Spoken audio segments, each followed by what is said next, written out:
घर की बड़ी बहू हूं मैं, पर सच तो यो है कि मैंने यहाँ काम करने वाली बना रखा है।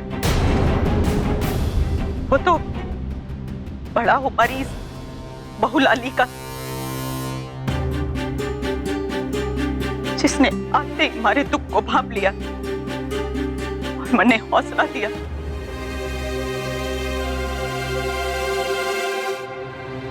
लाली, आपने क्या बताया माँ जी को?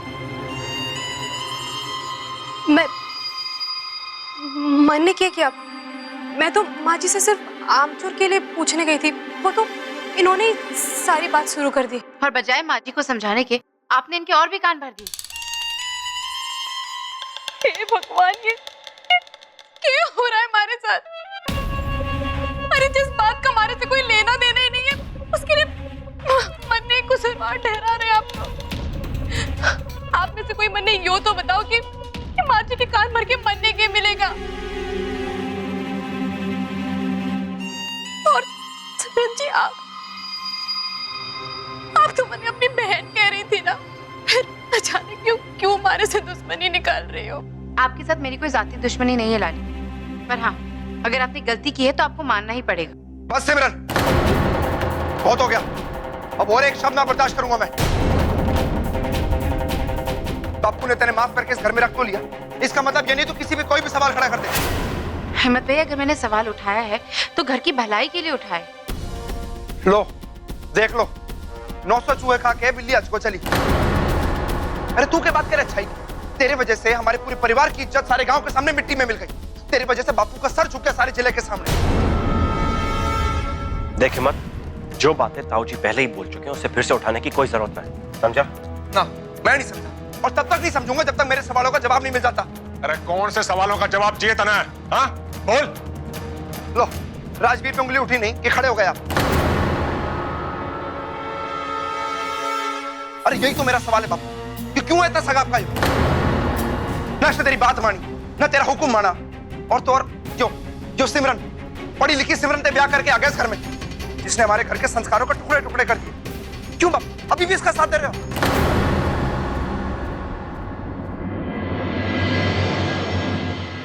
क्योंकि सिमरन हमेशा इस घर की हित के बारे में सोचे, हमेशा इस घर की भलाई चाहे, इसीलिए।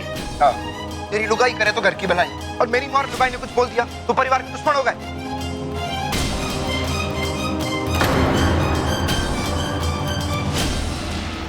आज मैं तेरे मुंह पे कहता हूं, तू जोरू का गुलाम है, जोरू का गुलाम। चुप हो जा हिम्मत। क्यों? सच का तो दर्द हो रहा है। अब अगर तूने कुछ और बोला ना, वरना क्या करेगा तू? अरे अगर तूने कुछ करना होता ना, अब तो कर चुका होता। इतनी बड़ी बात कह दी तू फिर भी चुप है, क्यों? इसका तलवे चाटे तलवे तू। हिम्मत,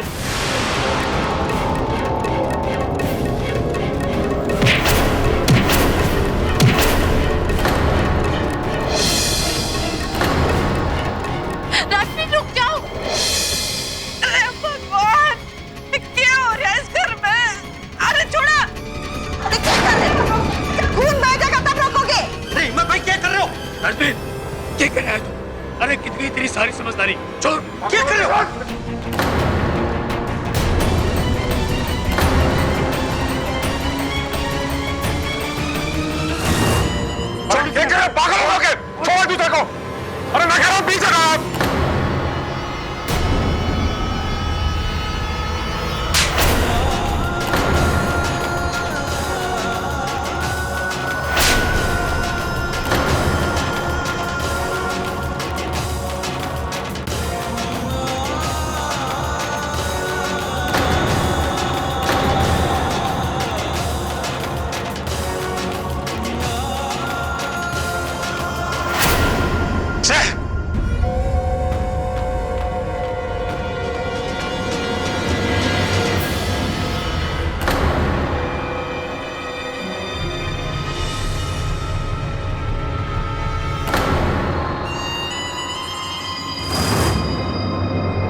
मैं हूँ ताऊ जी, आपके लिए चाय लेके आई हूँ। ओए रुक जा। चाय रखने से पहले हर एक बात का जवाब दे। तने राम प्यारी से पूछा कि नहीं कि वो चाय मैंने पीनी चाहिए कि नहीं? पर ताऊ जी, इससे पहले तो मैंने उनसे ऐसी बात कभी नहीं पूछी। तेरे पहले की बात कुछ और थी। अरे तो मैंने कुछ भी खाने से पहले राम प्यारी से पूछना पड़ेगा ना, क्योंकि उसने तो इस घर की रसोई का बना खाना खाने से मना कर दिया है। भगवान जाना है तुम्हारे से भी यही चाहती हो।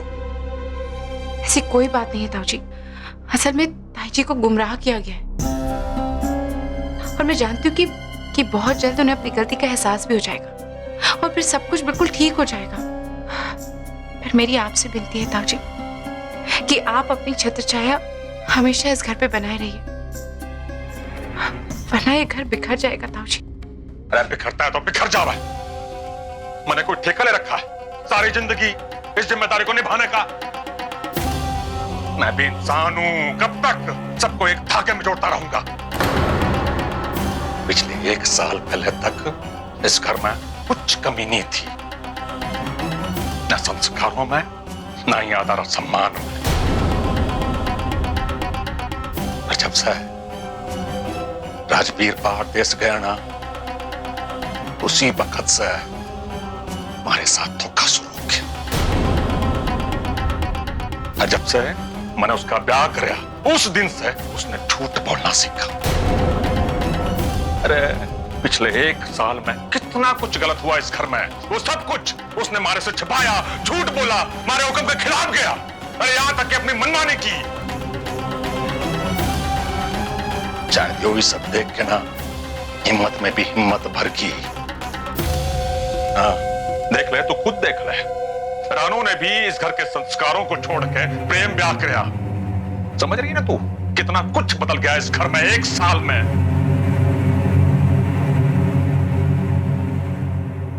हाँ ताऊ जी, इस 1 साल में इस घर में बहुत कुछ बदल गया है और ये सारे बदलाव मेरे इस घर में आने के बाद ही हुए। और शायद इसीलिए ताऊ जी मैं इस घर में सब कुछ पहले की तरह ठीक करना चाहती हूँ, क्योंकि मैं इस घर में खुशियां देखना चाहती हूँ।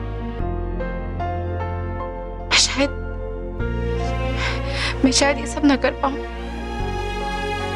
पर मैं ये जरूर जानती हूँ ताऊ जी कि अगर आप चाहें तो इस घर में कोई भी खुशी वापस ला सकते हैं।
वहीं रुको।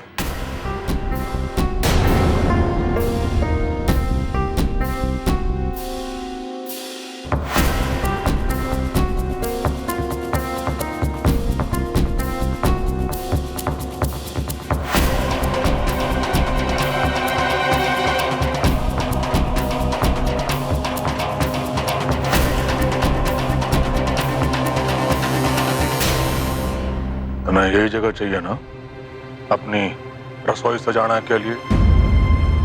और हमारी एक शर्त है।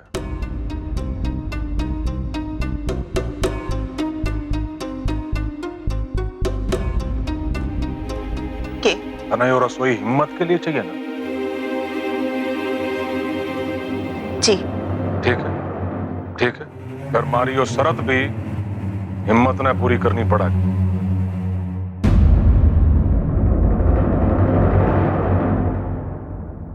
राजवीर और हिम्मत, तुम दोनों हमारी बात ध्यान से सुनो। तुम दोनों ये अच्छी तरह से जानो ना, हमारे 4 और 5 नंबर के गोदाम गेहूं से भरे पड़े हैं। जी ताऊ जी। तो फिर कल के लिए 4 नंबर का गोदाम राजवीर तेरे हवाले और 5 नंबर का गोदाम हिम्मत तेरे हवाले। पप्पू करना क्या है? देखो, कल सुबह तुम दोनों अपने अपने गोदाम से गेहूं लेके मंडी में जाओगे और सुबह 9 बजे से शाम 5 बजे तक अपना अपना गेहूं बेचोगे। शाम 5 बजे मैं और होशियार मंडी में आवेंगे और यो देखेंगे कि किसने कितना गेहूं बेचा है और कितनी कमाई करी है। अगर राजवीर ने ज्यादा कमाई करी तो अलग रसोई करने की बात खत्म हो जाएगी, और अगर हिम्मत ने ज्यादा कमाई करी तो फिर मैं बिना किसी सवाल जवाब के ये रसोई तेरे हवाले कर दूंगा।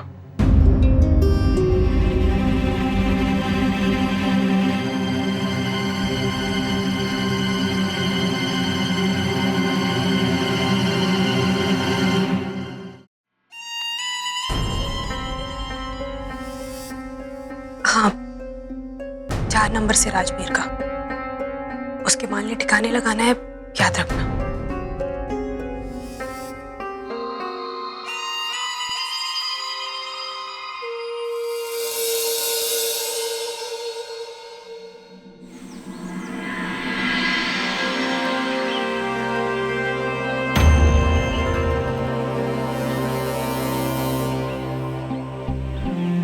राजवीर, मैं इस घर को बटने नहीं देना चाहती। आप बिल्कुल फिक्र मत करो सिमरन, सब कुछ ठीक हो जाएगा। माँ जी की इज्जत का सवाल से जी, हमें तो जीतना ही पड़ेगा।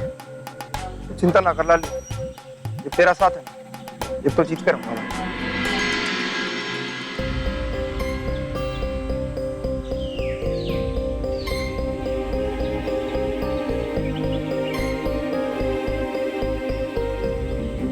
कम दाम लिखकर ज्यादा गेहूं बेचना चाहता है ना तू? अब तू देख, अब मैं 28 रुपए किलो बेचूंगा।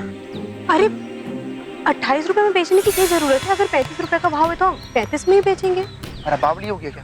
जब 7 वाली दुकान में 30 रुपए किलो बिक रहा है तो हमसे कोई 35 में क्यों खरीदेगा? अरे आप हमारे पे भरोसा तो रखो, आपने दाम कम करने की कोई जरूरत ना। पर लाली देखिए, आपसे मैंने जितना कहा किया है, आप बस उतना ही करिए। ठीक है, गेहूं 35 रुपए किलो, गेहूं 35 रुपए किलो, गेहूं ले लो, गेहूं 30 रुपए किलो। 35 रुपए किलो गेहूं, 35 रुपए किलो, 35 रुपए किलो गेहूं ले लो, ले लो।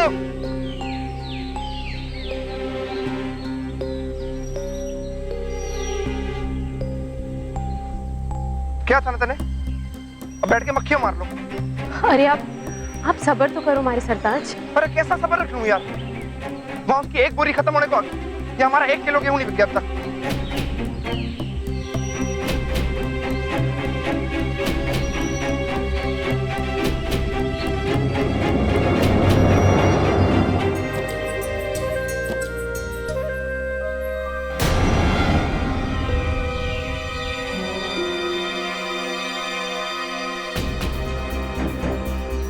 क्या हुआ राजवीर? सिमरन, ये सारे गेहूं तो पूरी गीली है। तो दूसरी बोरी खोल लो ना।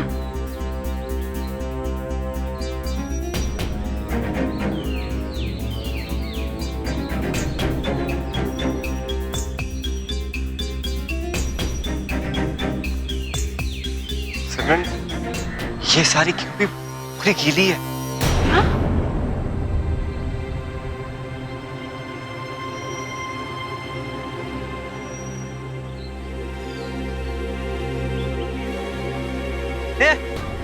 ये गंदी और बदबूदार क्यों बेच रहा है? इसके लिए 30 रुपए में बेच रहा है क्या?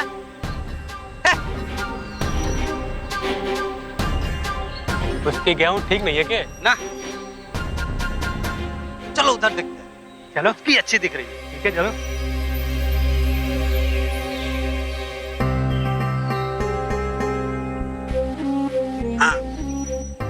ये है बढ़िया। ठीक है भाई, दे दे 20 किलो। जी।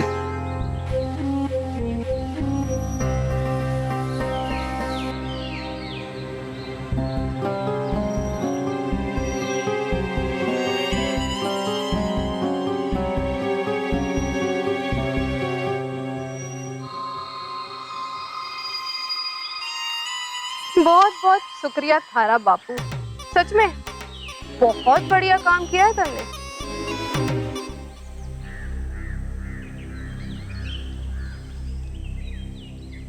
भैया देखिए, गीली है पर सस्ती और अच्छी गेहूं है। दिमाग खराब से मारा, ये गीला गेहूं लूंगा मैं? अरे मुफ्त में तो तब भी ना लूंगा गेहूं भाई ये।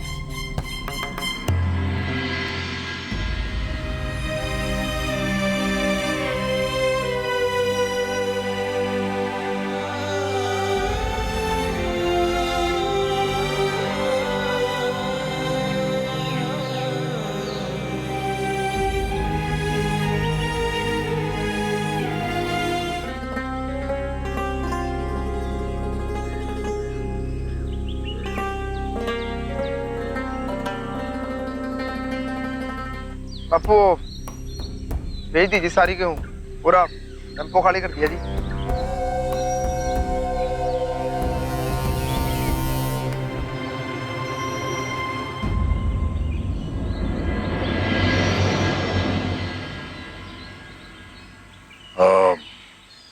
होशियार,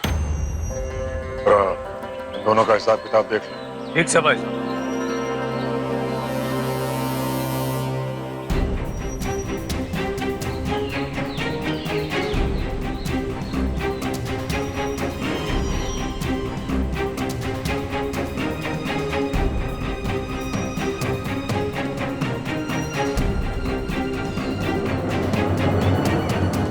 साहब जी, पहले तो सब हरी गेहूं ले रहे थे, लेकिन बाद में सारे गेहूं गीले निकले। मैंने खुद को ना पता कैसे, मैंने एक और मौका मिलना चाहिए था जी। बेकार की बातें मत कर राजवीर, मैं खुद अपनी आंखों के सामने दोनों गोदामों में गेहूं भरवाए थे और उस वक्त गेहूं एकदम सही और बढ़िया था।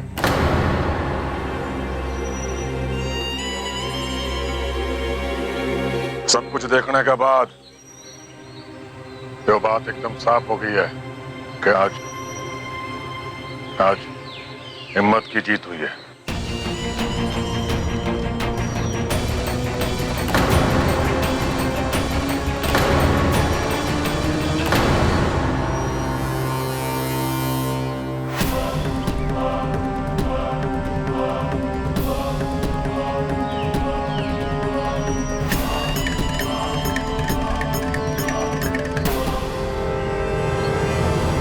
भाई साहब एक मिनट, भाई साहब कुछ जरूरी बात करनी है। ये बात हो गई।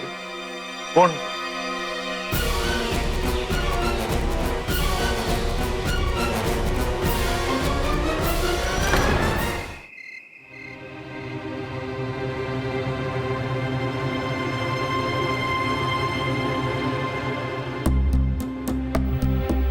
चूंकि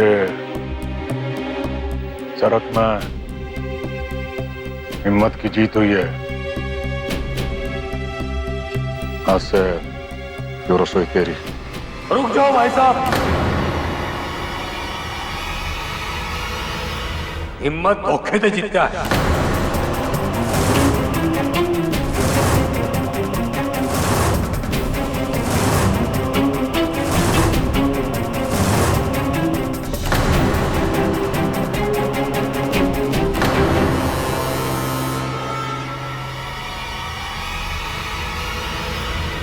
अरे यो तो क्या बोल रहा है होशियार? राजवीर को हराने के लिए हिम्मत ने धोखे का सहारा लिया। कैसी बात कर रहे हो चाचा जी? कौन सा धोखा कर दिया मैंने इसके खेल? कल रात तने जो करवाया था ना, वो सब पता चल गया है मैंने। अरे हमने भी तो बता, क्या पता चला तुम्हें? वो जो 4 नंबर का गोदाम आपने राजवीर को दिया था ना भाई साहब, कल रात उसमें कुछ आदमी चुपचाप घुस गए और उनने सारे गेहूं गिल्ले कर दिए, ताकि कल सवेरे मंडी में राजवीर के गिल्ले गेहूं कोई नहीं खरीदता है। मंडी के एक मजदूर ने उनको रात में ये काम करते हुए देख लिया, पर आज मेरे तो उसने मंडी में सारी बात बता दी। बापू माँ कसम, ये जो चाचा जी बोल रहे हैं ना सरासर झूठ है। अगर तेरा इस बात तक कोई भी लेना देना नहीं है तो फिर किसका है? पर बापू मैंने बहस नहीं चाहिए तुम दोनों की, बल्कि वो आदमी चाहिए जिसने सब कुछ अपनी आंखों से देखा था। कहाँ है वो बाहर खड़ा है भाई साहब। बुला उसने अंदर। अरे सुरेंद्र, अंदर आ जा।